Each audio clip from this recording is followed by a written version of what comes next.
చదువు పూర్తయి ఉద్యోగ ప్రయత్నాల్లో ఉన్న రోజులవి. కళ్ళని చక్రంలా తిప్పుతూ అందరితో కలుపుగోలుగా ఉండే ఒక అమ్మాయి నన్నాకట్టుకుంది. తనే అమ్ములు. మనసులో కల్మషం లేని తనంటే మెల్లగా ఇష్టం మొదలైంది. నా బ్యాడ్ లక్.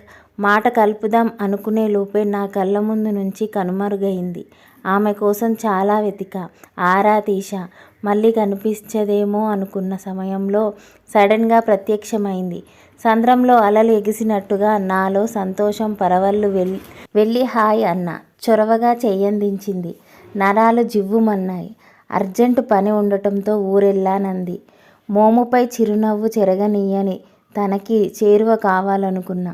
ఎలాగో తన నెంబర్ సంపాదించా. సెప్టెంబర్ 20 అమ్ములు పుట్టినరోజు. అంతకన్నా మంచి సందర్భం ఏముంటుంది? విష్ చేద్దామని ఫోన్ కలిపా. నీకెవరూ చెప్పారు ఈరోజు నా పుట్టినరోజు కాదు అంటూ కట్ చేసింది. నా ఉత్సాహం నీరుగారిపోయింది. బాగా ఫీల్ అయ్యా. ఆ బాధకి మందు వేయిస్తున్నట్టు మరుసటి రోజు తనే ఫోన్ చేసి సారీ, తప్పనిసరి పరిస్థితిలో అలా చెప్పాల్సి వచ్చింది. కాఫీకెళ్దామా అంది. లడ్డూ కావాలా నాయనా అని అడిగితే ఎవరైనా వద్దంటారా? రెక్కలు కట్టుకొని వాలిపోయా. తర్వాత మరింత ముందుకెళ్ళాలని ఓ రోజు మెసేజ్ చేశా.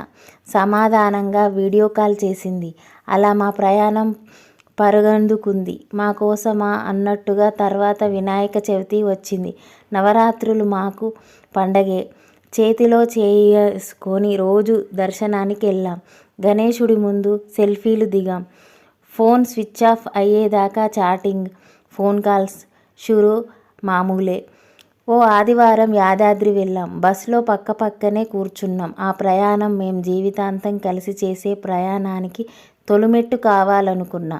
ఆ లక్ష్మీ నరసింహుడి సమక్షంలో నీతో 7 అడుగులు నడుస్తానని అమ్ములుతో చెప్పా.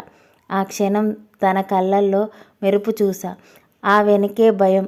ఓ సుదీర్ఘ నిట్టూర్చి విడిచి నువ్వంటే నాకు ఇష్టమే సాయి. కానీ ప్రేమకి 2 మనసులతో పాటు పెద్దల ఆమోదం ఉండాలి. సమాజం ఒప్పుకోవాలి. మన విషయంలో అది జరిగేలా లేదు. తన మాటలు పూర్తయ్యే కాకముందే నా గుండె చెరువైంది. నెలలు గడిచినా ఆ బాధ ఇంకా వెంటాడుతూనే ఉంది. ఎప్పుడైతే తను నా ప్రేమ తిరస్కరించిందో అప్పట్నుంచి ఆమె నాకు దగ్గరున్నా దూరంగానే అనిపించేది.